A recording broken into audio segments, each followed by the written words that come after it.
আসসালামু আলাইকুম, welcome to my channel enjoy living sense. আজ আপনাদের সাথে একটি ক্লিনিং হ্যাকস শেয়ার করব।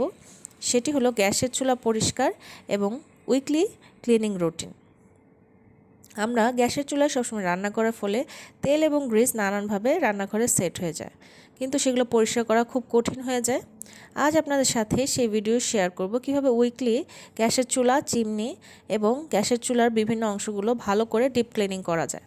কেননা কাজের ব্যস্ততায় আমরা সবসময় এগুলো পরিষ্কার করে উঠতে পারি না, কিন্তু এগুলো কিন্তু পরিষ্কার করা খুবই জরুরি দরকার। তা না হলে গ্যাসের চুলার যে ছোট ছোট ছিদ্রগুলো থাকে সেগুলো বন্ধ হয়ে যায়, পরে কিন্তু গ্যাস ঠিকমতো আসে না। এবং রান্নাবান্নার ফলে যে ধরনের ময়লাগুলো চুলায় আটকে যায় সেগুলো কিন্তু ভালোভাবে পরিষ্কার না করলেও চুলাটা কিন্তু একেবারেই আস্তে আস্তে নষ্ট হয়ে যায়। তাই চলুন মূল ভিডিওতে কিভাবে আমি আমার গ্যাসের চুলাটা উইকলি পরিষ্কার করি সেই ভিডিও আপনাদের সাথে শেয়ার করব। প্রথমে আপনাদের দেখাচ্ছি আমার চুলার কোন কোন অংশে ময়লা জমে গেছে। আমার চুলাটা এবং চিমনিটা কিন্তু মোটামুটি সব দিকেই পরিষ্কার আছে, শুধুমাত্র ডিপ ক্লিনিং করব। সেটাই আমি আজকে আপনাদের সাথে দেখাবো যে উইকলি আমি কিভাবে ডিপ ক্লিনিং করি। আপনারা দেখতে পাচ্ছেন আমার চিমনির ভিতরের যেই তাকগুলো থাকে, যেই শেলফগুলো আছে, 3টা শেলফ, সেই শেলফগুলো কিন্তু তেল এবং গ্রিসে ময়লা হয়ে আছে। আমি সবসময় উইকলি সেগুলো পরিষ্কার করি এবং প্রত্যেক দিনও আমি এগুলো পরিষ্কার করি। রান্নাবান্নার কাজ শেষ হয়ে যাওয়ার পরে আমি কিচেনের যে লিকুইডটা দিয়ে কিচেনের সব কিছু পরিষ্কার করি, সেটা দিয়ে আমি রান্নাঘরের ওয়াল, চুলা, চিমনির উপরের অংশ, চুলার উপরিভাগ কিন্তু আমি সবসময় মুছে রাখি। আপনারা দেখতে পাচ্ছেন আমার চুলাটা কিন্তু মোটামুটি পরিষ্কার আছে। শুধুমাত্র যে হেভি জিনিসগুলো থাকে চুলার অংশ হিসেবে সেগুলো কিন্তু ডিপ ক্লিনিং করার প্রয়োজন হয়। তাই পুরো চুলাটা কিভাবে ডিপ ক্লিনিং করতে হয় উইকলি অথবা মান্থলি, সেই ক্লিনিং হ্যাকসগুলোই আপনাদের সাথে আজকে শেয়ার করব। পরিষ্কার করাটা কিন্তু আমাদের প্রত্যেক গৃহিণীদেরই কাজ, কেননা আমাদের রান্নাঘর, বাসাবাড়িটাকে পরিষ্কার রাখতে হয়। তা না হলে কিন্তু আমরা এই জিনিসগুলো একদম নোংরা হয়ে যায়, দেখতে ভালো লাগে না। তারপরে এগুলো খেয়াল করতে হবে যে কিভাবে সহজভাবে পরিষ্কার করা যায়। আমি সব সময় রান্নাঘর পরিষ্কার করার জন্য গুঁড়া সাবান, বেকিং সোডা, ভিনেগার ব্যবহার করি। মাঝে মাঝে গুঁড়া সাবানের পরিবর্তে ভিম লিকুইড ডিশওয়াশিং লিকুইড যেটা আছে সেটা ব্যবহার করি, এবং ভিনেগার না থাকলে আমি কিন্তু লেবুর রসও ব্যবহার করি। এই জিনিসগুলো পরিষ্কার করার জন্য খুবই কাজে দেয় এবং খুব সহজেই পরিষ্কার হয়ে যায়। বেশি একটা খাটাখাটনিও করা লাগে না। খাটাখাটনি করতে গেলে কিন্তু পরিষ্কার কাজটা খুব বিরক্তিকর হয়ে যায়, তখন অনেক কষ্ট লাগে।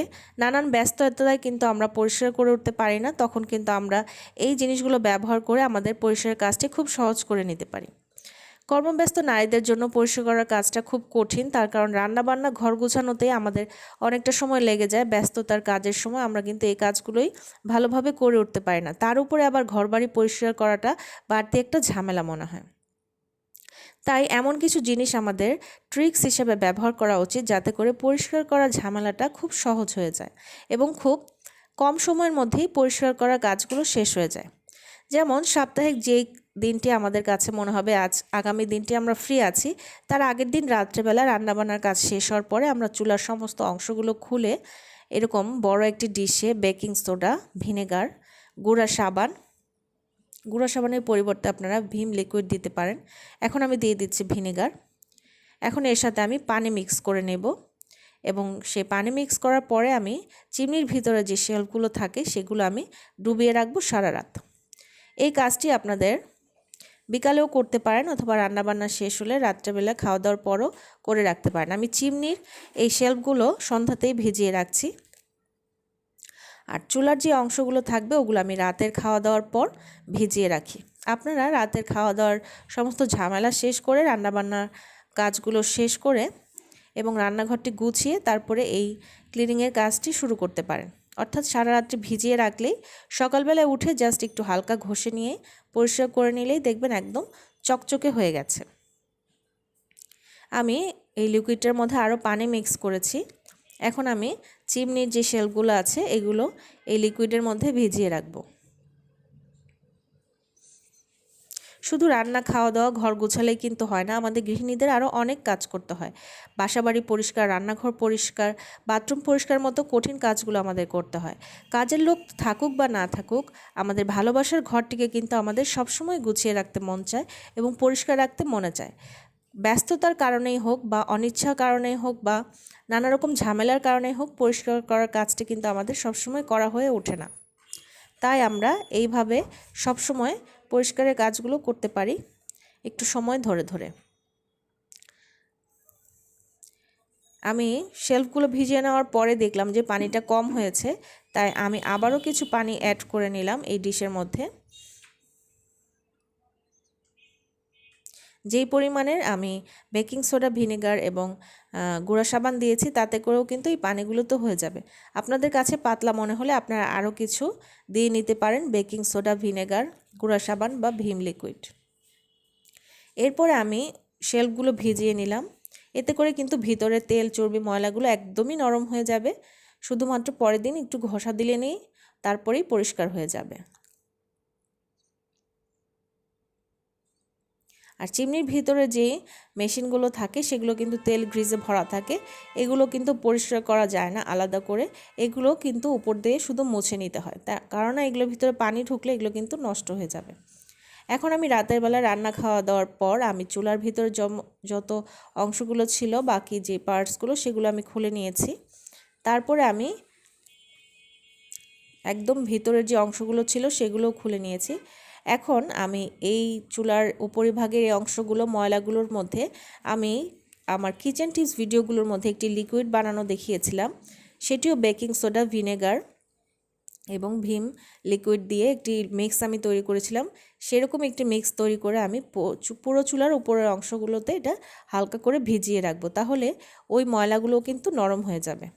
আর দেখছেন আমি সন্ধ্যার দিকে যেটা ভিজিয়ে রেখেছি, বাকি অংশটুকুর মূলে কিন্তু লাল হয়ে যাবে। লাল হয়ে যাওয়া মানে ময়লাগুলো উঠে এসেছে এবং রঙগুলো, যে তেল চর্বিগুলো, ওগুলো কিন্তু পানিতে উঠে পানিটাও কিন্তু কালো হয়ে গেছে। আর চুলার যে অংশগুলো, সেই বাকিগুলোও কিন্তু আমি এই পানিতেই ভিজিয়ে রেখেছি। দেখেছেন পানিটা কীরকম ময়লা হয়ে গেছে। এভাবে সারা রাত ভিজিয়ে থাকার কারণে কিন্তু আরও অনেক ময়লা বের হয়ে আসবে। দেখতে পাচ্ছেন আমি চুলার পুরো অংশের মধ্যে ওই লিকুইডটা কিন্তু আমি দিয়ে দিয়েছি, তাতে করে ময়লাগুলো আরও নরম হয়ে যাবে সারা রাতে। সকালে শুধু একটু ঘষে নিলেই হবে। চুলা পরিষ্কার করাটা আমাদের প্রতিদিনের কাজ। প্রতিদিনের রান্না শেষ হওয়ার পর কিন্তু আমাদের চুলা পরিষ্কার করতে হয় এবং সপ্তাহে একদিন ভালো করে একটু ডিপ ক্লিনিং করতে হয় এবং মাসেও এই কাজটি আপনারা করতে পারেন যদি প্রতি সপ্তাহে সময় না পান। কিন্তু পরিষ্কার কিন্তু করতেই হবে, তা না হলে গ্যাসের চুলাগুলো কিন্তু ধীরে ধীরে নষ্ট হয়ে যায়। এখন পরদিন সকালে আপনাদের দেখাচ্ছি, একদম পানিটা কালো হয়ে গেছে, অর্থাৎ তেল, ময়লা, চর্বিগুলো সব বের হয়ে এসেছে এবং এগুলোর উপরিভাগের ময়লাগুলো নরম হয়ে গেছে। এখন পরিষ্কার করার কাজে আমার সাহায্যকারী আমাকে সাহায্য করছে, এই ঘষাঘষির কাজগুলো সে আমাকে করে দিচ্ছে। ময়লাগুলো কিন্তু একেবারেই নরম হয়ে গেছে, হালকা করে ঘষা দিলে এখন ময়লাগুলো উঠে আসছে। চিমনির এই শেলফগুলো কিন্তু একদমই ময়লা হয়ে গেছে, তারপরে একদম হালকা ঘষা দেওয়ার কারণে এই ময়লাগুলো একদমই উঠে যাচ্ছে। আপনারা দেখতে পাচ্ছেন একদমই সাদা হয়ে যাচ্ছে শেলফগুলো। খুব একটা কিন্তু জোড়াজুড়ি করতে হচ্ছে না, জাস্ট হালকা করে ঘষা দিয়ে নিলেই কিন্তু সব ময়লাগুলো উঠে যাচ্ছে। এটা যদি আপনারা যখন তখন করতে যান তখন কিন্তু অনেক শক্তি খাটিয়ে এই পরিষ্কারগুলো করতে হবে, সেটার কোনো দরকার নেই। রাতের বেলা আপনারা সব ভিজিয়ে রাখবেন এই লিকুইডটাতে এবং পরের দিন সকালে জাস্ট হালকা করে ঘষে ধুয়ে নিলেই হলো। আপনারা শুধু খেয়াল রাখবেন যে যেদিন এই কাজগুলো করবেন ওই দিন যেন আপনারা ফ্রি থাকেন, অর্থাৎ আপনাদের কোনো যেন ঝামেলা না থাকে। তাহলে সকালবেলাটা একটু সময় নিয়ে এই কাজগুলো করে নিলেই হলো। দেখুন প্রত্যেকটি অংশ কিন্তু একদম পরিষ্কার হয়ে গেছে, কালো কালো ময়লাগুলো সব উঠে গেছে।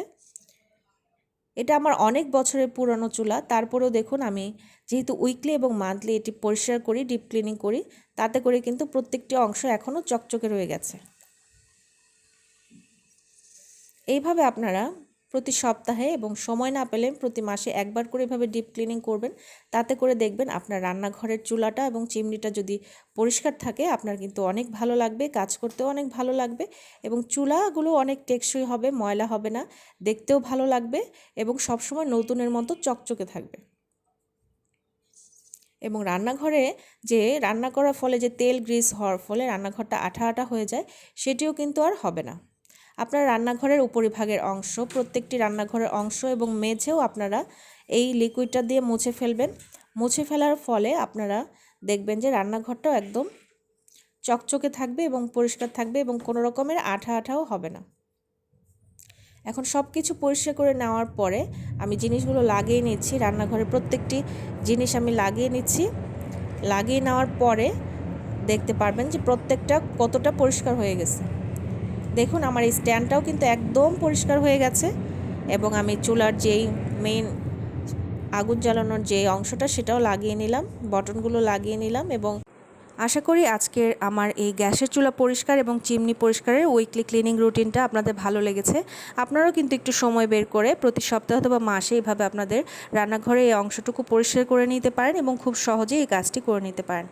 আমার ভিডিওটি ভালো লাগলে অবশ্যই লাইক, কমেন্ট, শেয়ার করতে ভুলবেন না। আর যারা আজকে আমার চ্যানেলে নতুন এসেছেন তাদেরকে অনেক অনেক ধন্যবাদ। চ্যানেলটি সাবস্ক্রাইব করবেন বেল আইকন সহ। আর যারা ইতিমধ্যেই করে ফেলেছেন তাদেরকে অনেক অনেক ধন্যবাদ। লাস্টে কিন্তু 2 মিনিটের জন্য এভাবে একটু আগুন জ্বালিয়ে রাখবেন, তাহলে চুলার ভেজা ভেজা অংশগুলো আস্তে আস্তে শুকিয়ে যাবে। আল্লাহ হাফেজ।